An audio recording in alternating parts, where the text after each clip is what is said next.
Assalamu alaikum and welcome back. This is your boy Brad Addo, aka your super duper demi shake.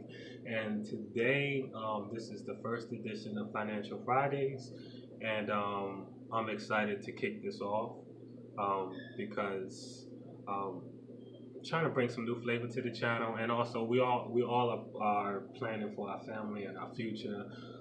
So it's best to get our ducks in row, the money in place, and all that stuff. And if you have problems or even some questions about how to get that straight and still keep it halal and everything, hopefully we can answer some questions. So what I did, I went out of my way because I don't know everything about financial planning and all that good stuff. So I got one of the best in the business. She's been in the financial field for um, almost a decade. 7 years. 7 years, almost a decade. Okay. Okay, so she's been in the financial field for 7 years, and she's actually helping me plan my financial future as well. And I like to bring to the table Majeeda, and how I pronounce it? That's Bay, Majeeda. Yeah, Majeeda Bey. Okay, and so you've been in the financial world for 7 years. I guess how did you, what kind of sparked your interest into getting into financial planning and so forth? Kind of the long and short of it is, I came out of college. They tell you go to school, get good grades, so you get a good job, Mm-hmm. and so went to school, came out with a degree in engineering, started working. Okay. I was 21 years old. About 6 months later, I decided to buy a house. Had to get a new car, and that's what really started the journey. It was like getting myself. You had to get a new car. I mean, yeah. You had to match the house. Right. Well, no, the 94 Ford Crown Vic conked out on me. So since I had a salary now, I figured I could just go ahead and get me, 2,200 a quarter at the time. Okay. But so yeah, it was really just kind of getting involved or getting in the money game. Started making decent money. Started spending a lot of it and kind of got myself financially frustrated. So that's how I started looking, or that's when I started looking for some help financially. And I was fortunate a couple years later to actually be connected with a mentor who was willing to teach me and educate me about things I didn't know about money. I knew how to make it, how to spend it, but not really didn't know how to save it, invest it, or where to save and invest. Yeah. So. Okay. And I'm pretty sure a lot of us are struggling with that. I actually went over some of my few bad habits that I'm trying to help correct. And speaking of that, I guess coming from a financial experience, what seems to be, I guess, the majority of people's struggles when it comes to, I guess, planning for the future? What I find is people just having some guidance and direction about how to get started. A lot of us have been conditioned to just spend everything that we make. Mm-hmm. And so when somebody tells you to save money, a lot of times the response is, I don't have any money to save. Okay.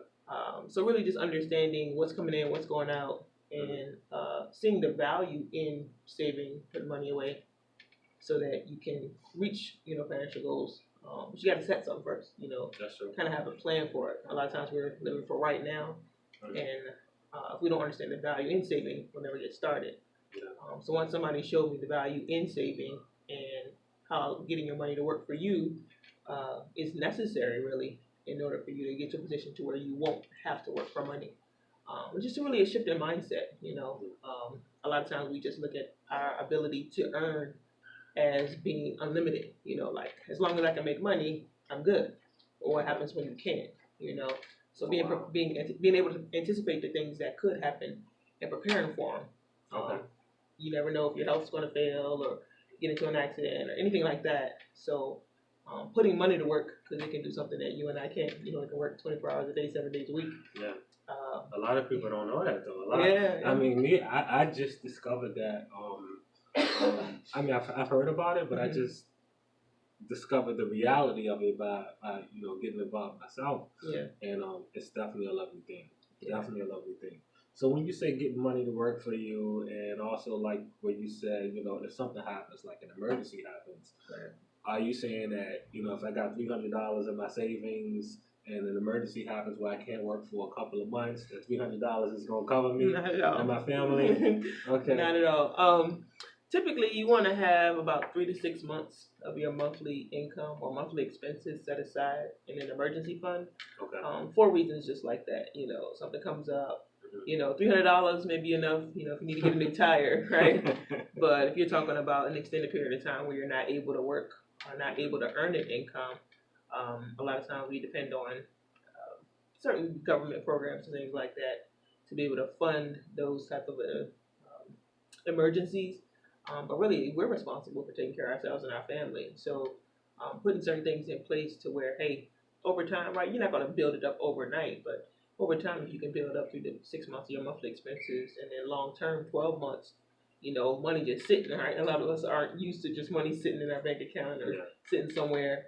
But the money could be working for you even while you're working. And so if you ever want to change jobs or, you get laid off, anything like that happen, you're not at the mercy of the economy or, those challenges.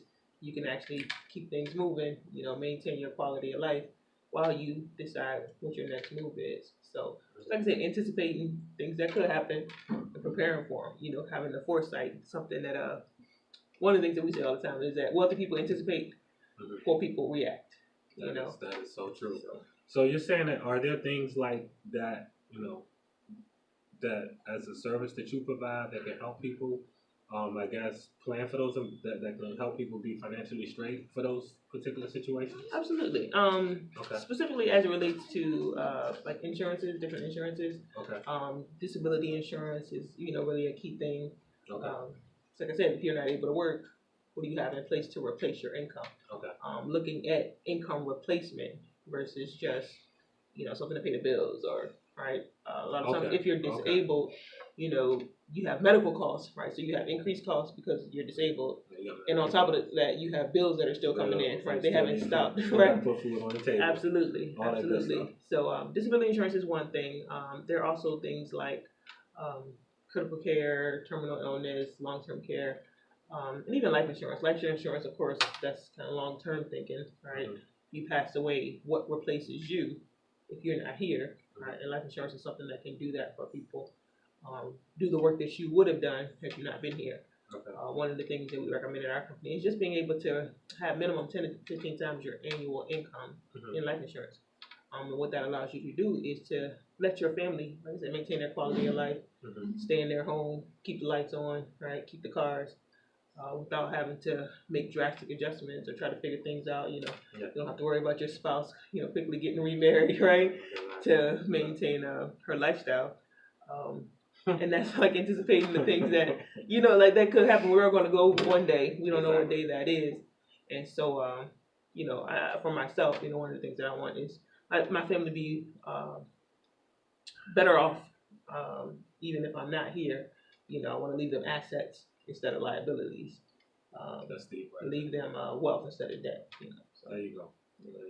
Okay, so all that sounds real good. Now, I know for my Muslim viewers out there, and you're a Muslim sister as well, I think one of the main drawbacks that the Muslim community has is they're scared to invest into life insurance or term insurance or anything because they think it's all haram. So it's a major drawback.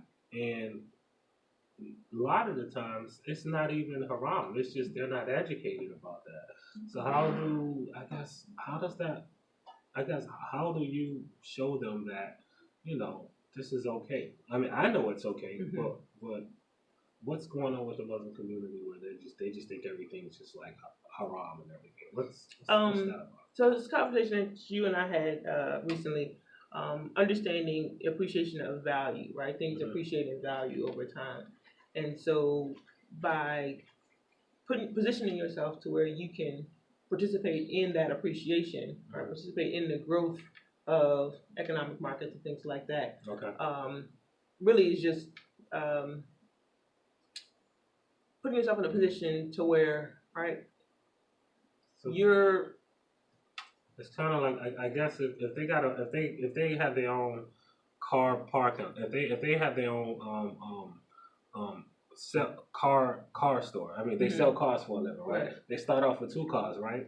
So they got a little parking lot. So this little parking lot and these 2 cars is worth like $30,000. Now over 5 years, they got 100 cars and they got more estate for property. So it went up in value. Absolutely. So that's the same thing with a lot of these things that we have in place, that you have in place, where it appreciates instead of depreciating. It has nothing to do with interest. Absolutely. It's just appreciation. Absolutely. It's like as the value goes up, you get more bang for your buck.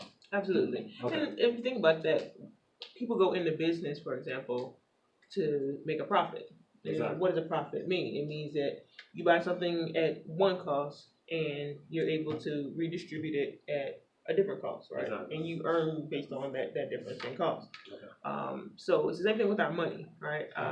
You can put your money in different places, and essentially, just like putting your money in the bank, right? When you put your money in the bank, you don't earn much at a bank, right? Exactly. But we put our money there, and the bank turns around and they reinvest your money, right, to make additional money on it. So understanding that, we just show people ways that they can position themselves to where you can do exactly what banks are doing, what other financial institutions are doing. With your money, right? Instead of lending your money for free, so they can do it, right? That's and there's a book that I learned or that I read called "The Richest Man in Babylon," and it talks about some of these basic concepts, these basic principles as it relates to money, where it's showing you that, hey, if I give you something of value, right, and we'll just say it's a lamb, right? You know, I exchange a lamb for sugar, for example, right? There's value in both, right? Now, if I lend you something, right, because you need it at this particular moment, doesn't it make sense, or don't I deserve to earn something off of you lending it to you? Because it's not working for me if it's working for you. Exactly. So position yourself to where your money's doing exactly the same thing. You lend your money to an institution, an insurance company, whoever, right? You look at it in that way, right? By them holding your money, essentially, they're getting some value from that, so they're willing to pay you in exchange for that value, right? Okay. So you basically, it's not really you're exchanging something of lesser value for something of greater value. I got you. Look, I got you. I understand. Yeah. Well, look, we're running short on time. If they wanna, if the viewers want to reach you or contact you or go to your website, how can they reach you? All right, so best way to reach me is either on Instagram or on Facebook. Okay. On Instagram, my name is @ShiningLight33. Okay. Facebook, it's my name, Majeeda, Majeeda Bey, Bey. Okay. And my website is actually www.wfgconnects.com/Majeeda Bey. So different ways to reach me. That's awesome. Yeah. Okay. So you can get more of that stuff and all of her contacts, and she can just talk your head off about all that good stuff. I can listen to it all day. We can have a conversation. Yeah, have a conversation. She loves that stuff. So she's the main sister you need to talk to about getting your money straight, planning for the future, and even death, because that's a guarantee. Nothing else is guaranteed to us except death. And sometimes taxes. But anyway, thank you for tuning in. I'm your boy Brad Addo, your super duper demi shake, and this is Majeeda Bey. Yeah. Thank you for tuning in. Assalamu alaikum.